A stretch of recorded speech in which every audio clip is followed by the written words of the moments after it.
2 tampons mean my marriage is over. I, 29, have been married to my husband, 30M, for 7 years, and we have been married for 4. I've never had reason to suspect he was unfaithful to me, or even remotely dissatisfied with our marriage. He likes to joke that we're still living the honeymoon phase nearly 5 years and 2 kids in.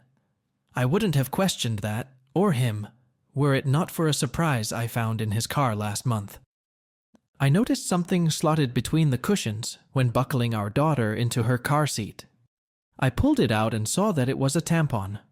This wouldn't have been so unusual had I not had an IUD that has stopped my period for the past year, and I didn't even recognize the wrapper style. I brought it to my husband's attention, and he didn't seem to understand what it was, let alone why I was holding it, until I told him where I'd found it, and why I was almost sure it wasn't mine. He shrugged and said it probably belonged to his coworker, Fiona. It's not uncommon for my husband to carpool to lunch with his coworkers, and we're both reasonably close to Fiona and her husband, so I figured it was entirely possible the tampon had slipped out of her purse whenever he had driven with them or offered her a ride. No big deal. I put it out of my mind until we had dinner with Fiona and her husband a couple of weeks later. I had sincerely wanted to believe my husband. I just couldn't get over the way it had been tucked in the seat, and how my husband had seemed not to have any regard for it whatsoever. I was maybe playing dumb. I don't know. I did something that I now feel kind of crazy for doing. I faked an emergency and asked Fiona if she had any tampons while we were out together. She handed me one almost identical to the tampon I'd found in our back seat, and I breathed a sigh of relief. So the tampon there was probably the same here, and in all likelihood, there was an innocent explanation as to why it had been left in the back seat in the first place. I thought I'd seen the last out-of-place feminine hygiene products until I found another tampon in my sock drawer this morning. I feel physically ill at the thought of my husband having an affair, and even more nauseous at the idea that the woman might have left these tampons out for me to find. If it was my husband's coworker, why would she give herself away by offering me one the other night? In any different situation, I would want to talk to my husband about this, but I feel too sick and embarrassed to approach him with what I've found. What should I do? Relevant comments. I've had a period of 30 years and never put a tampon in a sock drawer. Trust your gut and get cameras. Neither have I. I've considered many explanations for the tampons that wouldn't implicate my husband, but none make sense. I'm terrified to set up a camera if it means confirming what I suspect right now. Has Fiona been to your house and had time to plant the tampon? She's been to our house many times, and vice versa. To my knowledge, she wasn't over any time in the past week. So if she planted that second tampon, she had to have found a window of time when I wasn't home. Anytime she and her husband visit, we all stay downstairs, and you'd have to go out of your way to make it to our bedroom. That is, around our dogs, over the safety gate, past the other bedrooms. Not saying it's impossible, but tricky to do on a quick bathroom break, I would guess. How old are your kids? Could they have found a tampon and put it in a random place? 2 and almost 4. Both have a mischievous streak, so I didn't want to rule out the possibility of one of them moving stuff around. But I can't imagine how they'd get their hands on 1, possibly 2 random tampons that I never bought. First update. Contemplating every possible source of 2 tampons has been my hell for the past few weeks, but I wanted to share an update. Shortly after posting on here, I told my sister what happened. The tampon in the back seat, and the sock drawer, my husband's cluelessness, the tampon from Fiona, and everything I suspected, but didn't want to believe.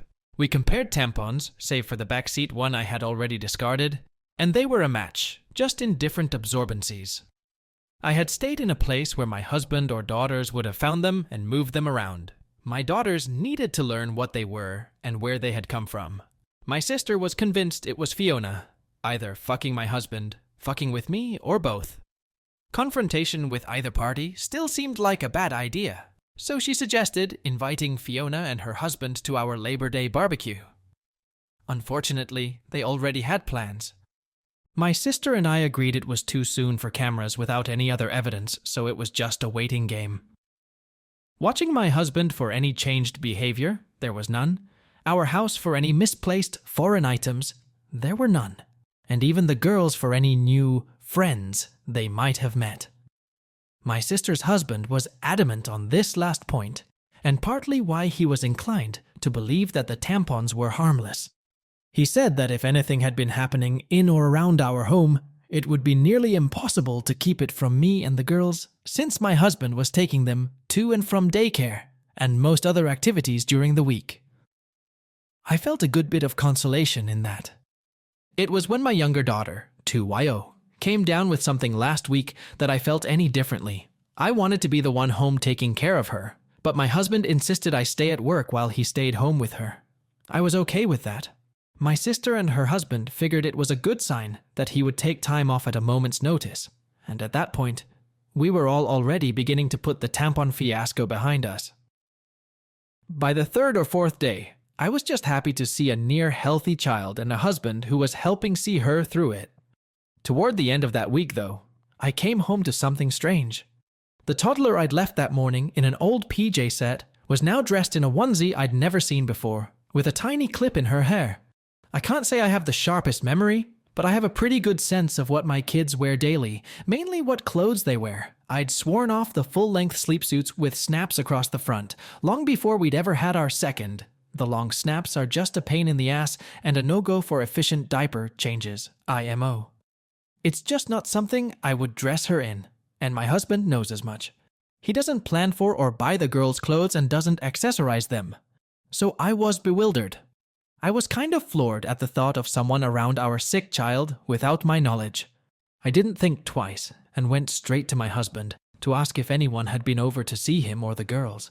He seemed confused, like before, and asked me why I would think that. It had just been him and the kids all day. I asked him again if someone had so much as stopped by to say hello, and he denied it. He told me to calm down. I might have lashed out and come forward with the accusations right then and there, but our older daughter was in the room, and she sensed something was up. In a calmer voice, I asked him a third time if anyone had been around our children, and my husband swore that the girls hadn't been around anyone but him. He also denied buying new clothes or doing anyone's hair. With our daughter in the room, and my emotions everywhere, I left it. I couldn't make sense of it then, and it hardly seems more apparent now after I've driven myself half crazy with explanations that aren't adding up. Here are some relevant comments.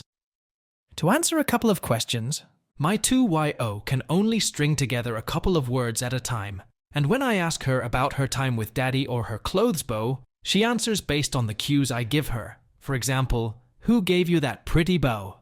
And she repeats pretty bow back to me, or Mama, Daddy, over and over. My older daughter, almost 4, was at daycare that morning, and she can't recall anything different from that day.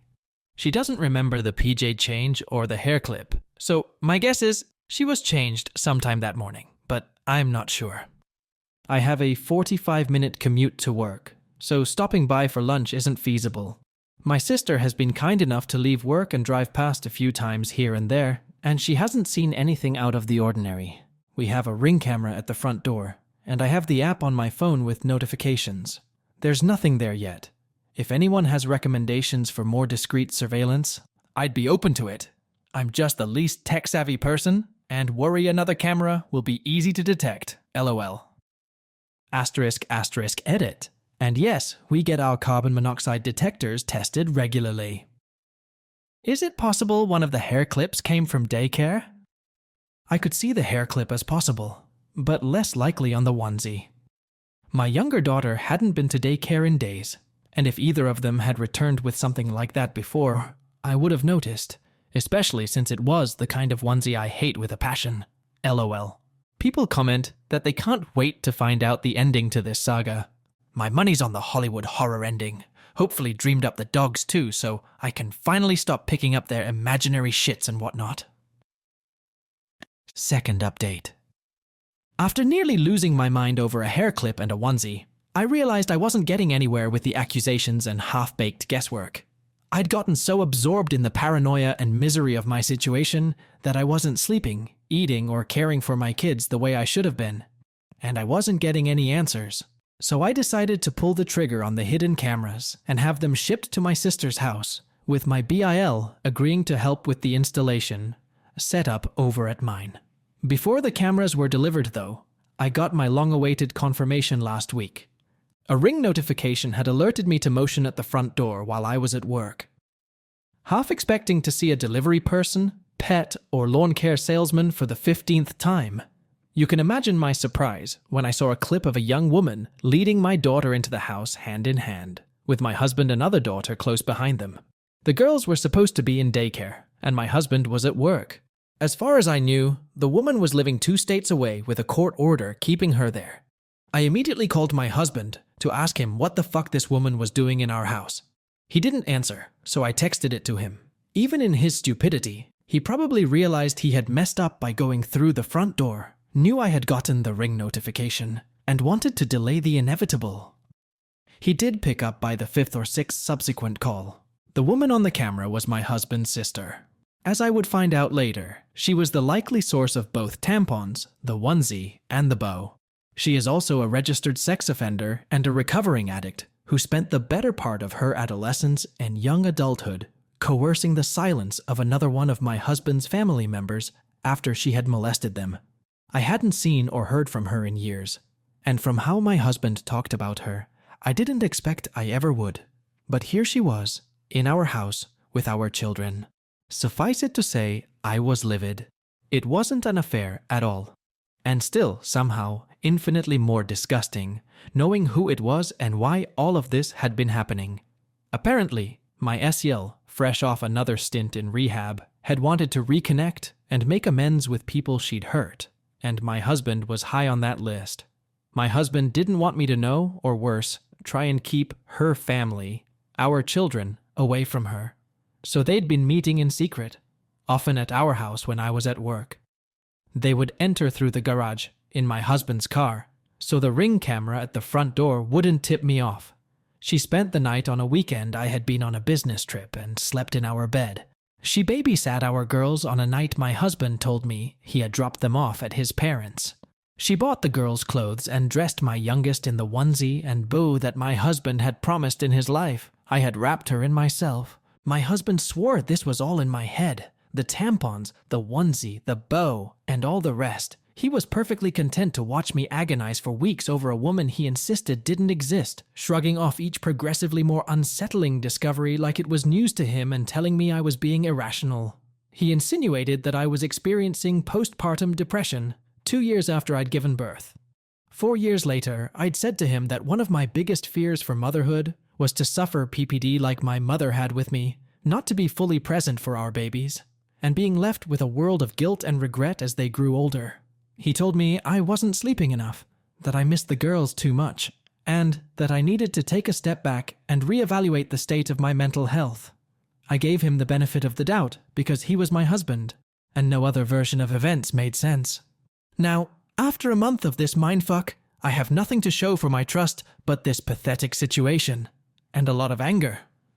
Relevant comment, call the cops and a lawyer. Already on it. We're going scorched earth with this motherfucker. Here are some other comments I found. Everyone who commented here read all the updates and knows the same you know. Jesus. I didn't expect it to be worse than him gaslighting her about cheating. That man would never know a moment's peace for the rest of his godforsaken life if I were in her place. I would pay for a billboard on the busiest highway in his city to announce what he did, and I would write it into my will to keep that funded in perpetuity. Comment 2. God bless you for the title, so I can settle down to read knowing I will not be driven mad by the mystery left hanging. I am just driven mad by everything else. Edit. I support this woman's right to string her husband up and bite his head clean off like he is a praying mantis who forgot his mantis Viagra when it was date night. Comment 3. This is so much worse than cheating. Exposing your children to a sexual predator, knowing that's what his sister is, allowing her to babysit. This is beyond horrific. Alright, that's it. It was rough this time, but thank you for watching and subscribe for more. We will see us again tomorrow. Until then, have a great day, night, or whatever you currently have. Don't forget to leave a comment and share your thoughts. Love y'all.